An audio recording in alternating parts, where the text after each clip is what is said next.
Merci pour ce beau chant de combat. Mes amis de la France d'en haut, merci beaucoup. Mes amis, en tout cas, on va aller au plus pressé, peuple du Congo. Quand on dit peuple du Congo, y compris les Français de l'étranger qui ont défini, on va dire, le choix libre d'aller vivre au Congo. Et donc, ce qu'on appelle les Français de l'étranger, et aussi revenir directement au peuple congolais. Merci beaucoup. Ce matin, j'ai fait le tour de la question du développement de notre beau pays, le Congo. L'avenir, vous savez les amis, ça se décrète pas, c'est aujourd'hui. Donc, qu'est-ce que nous voulons faire de notre avenir? Parce que l'avenir, c'est une page à écrire. Soit nous voulons en tout cas construire l'avenir, soit nous avons le choix de détruire notre beau pays, le Congo. Alors, je vais vous parler de l'insalubrité politique. Alors, je pense à mon jeune frère Luemba Delo, qui fait un travail inlassable, de dire que ces messieurs venus de nulle part, qui s'accaparent de tout un immeuble comme ça, de l'État, c'est-à-dire c'est le patrimoine du peuple congolais. Alors, au vu aussi de tout le monde, c'est pourquoi au plus vite, il faut aller vers cette messe, en tout cas plébiscitée, sinon attendue par tout un peuple, la conférence nationale BIS au Congo. Les amis, mon frère Delo, vous pouvez pas vous projeter en 2026. 2026, effectivement, nous sommes encore même pas à la moitié de 2023. Et je ne comprends pas. Et vous allez dans quelle élection? Parce que je parle de l'instabilité politique où M. Mboulou s'est donné le loisir d'inverser la carte politique. C'est-à-dire, vous avez du côté du nord du pays, en tout cas, où les électeurs se font rares, mais quand même, c'est là où on trouve plus de députés, alors que le découpage a été très mal fait. C'est pas sur l'étendue. Je pense à Mandela, qui disait un homme, une voix, et puis plus loin, il a fait qu'un seul mandat. Alors, aujourd'hui, notre constitution ne vaut rien. C'était bricolé, parce que monsieur, en tout cas, je le regrette peut-être de parler, parce que je fais jamais les débats des hommes, ou des événements. Je pense à Iloki. Est-ce qu'avait-il le choix? Oui, on a toujours le choix. Et donc, finalement, la peur, ce mythe, Sassou. Alors, je suis là pour casser les codes, pour casser les mythes.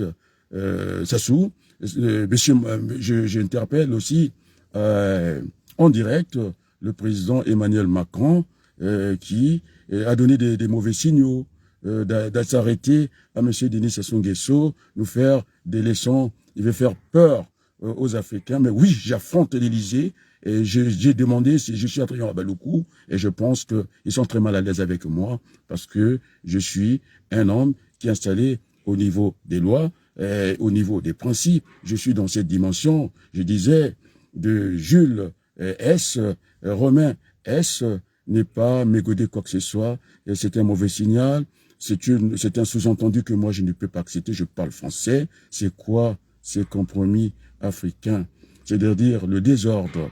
Non, monsieur le président Macron, j'ai téléphoné au niveau de l'Élysée. Je suis français, je vous dis, je suis né avant vous, je suis né avec un acte de naissance français. Oui, la colonisation, il faudrait qu'on en parle. On ne peut pas oublier ça comme ça. Alors, dans ce cas, vous êtes le premier magistrat de ce pays. Eh bien, il faut carrément retirer l'enseignement de l'histoire. L'histoire, c'est une science.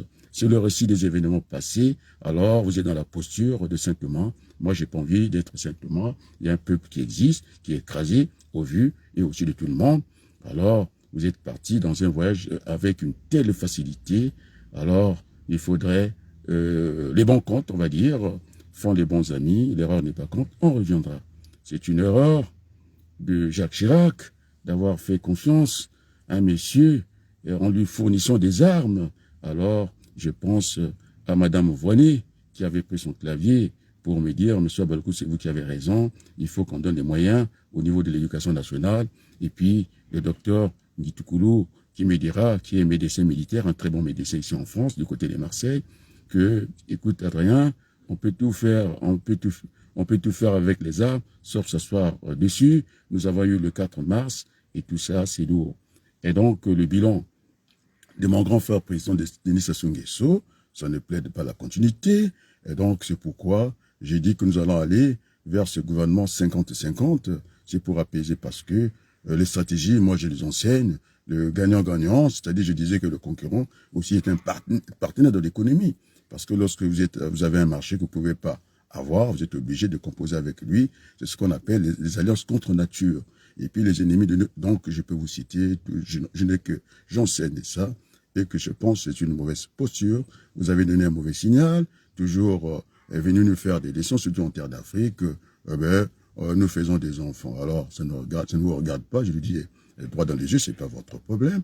Et en plus, vous ne vous gênez pas que garantir une monnaie qui ne vaut rien, le CFA, qui n'est pas compétitive, parce que ces pétroles, aujourd'hui, la garantie de la monnaie, et ça passe par votre richesse. Ce n'est plus par de l'or, je sais pas quoi. Alors, président Macron, avec tout le respect, je n'ai pas compris votre voyage.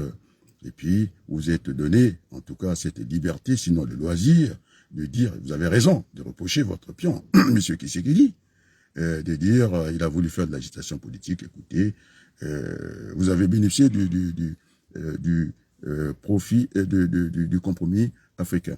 Imaginez-vous si c'est votre ambassadeur qui aurait tenu des propos comme ça. Vous êtes un verpé, vous êtes le premier diplomate de la France. La France a une grandeur, on ne peut pas ramener simplement la France à vos desiderata, c'est-à-dire, oh, je n'ai pas envie d'aller loin, vous êtes le président, vous êtes notre président de tous les Français. Alors, ce matin, je me suis réveillé en passant que le respect appelle le respect, on va dire, est mutuel en bon français, et donc, il faudrait que on revienne, ce peuple, que je ne veux pas dire que vous l'avez ramené à un niveau plus bas que terre, on va dire, moins que rien, ils ne sont même pas au niveau rien. Alors, donc, nous allons un avenir à bâtir ensemble, c'est ça, c'est ce que disait l'un des meilleurs de la prospective, qui m'a conduit dans cette indiscipline intellectuelle. Je pense à Michel Godet. L'avenir est à construire ou à détruire. Alors, nous avons choisi de construire l'avenir, c'est-à-dire entre le sang et la paix. Moi, j'ai proposé au Congolais la paix. Et donc, nous irons, et tous ces calendriers farfelus, j'ai parlé de l'insalubrité dans tous les domaines. Au niveau, alors, monsieur le président, vous avez oublié les accords de Paris, cette insalubrité sur le climat, insalubrité sur le social, et rien ne marche au Congo. Qu'est-ce qui nous reste en héritage? Parce que la géographie, on va dire, puisque vous ne voulez pas parler d'histoire, moi je parle de la géographie, il ne reste plus que l'intangibilité des frontières. Il n'y a rien au Congo. Tout est par terre. L'économie, c'est pas la peine. On caracole parmi les médiocres, puisque nous avons fait même la compétition, PPTE, pays pauvres, très endettés. Moi, je n'ai jamais vu ça nulle part. Et que les gens qui vont concourir à devenir pauvres, vous avez abruti ce peuple. Monsieur le Président, il faut en tout cas, revenir sur la table, parce que les bons comptes font des bons amis. Il y a une erreur d'appréciation politique là-bas, et moi je ne crois pas que, en vous arrêtant simplement au palais de l'Élysée, ce que j'ai baptisé la cour de Mbé, je pense à cet intellectuel, Obenga, qui a dit que toute autorité venait de Dieu. Alors, je suis chrétien, je n'ai pas envie de blasphémer ce matin, je continue à avoir cette foi-là, parce qu'on a vu dans l'église des bandits, et Jésus était obligé de prendre le fouet, en tout cas de renverser la table, de chasser et tous ces voyous dans l'église. Oh mon Dieu, toi qui es là, et ne me soumets pas à des paroles insalubres, puisque tu parles de l'insalubrité. Alors, nous voulons bâtir ce pays. La conférence nationale n'est plus, bis n'est plus à démontrer, c'est inexistant. Je prendrai effectivement la tête de ce gouvernement 50-50 parce que, au regard des résultats, M. Sassou, c'est un perdant. Il veut jouer, l'équipe perd gagne. Et je suis un homme responsable. Nous ne voulons pas que le sang baigne. Alors, il faudrait qu'on revienne au bon Guy, au carrefour,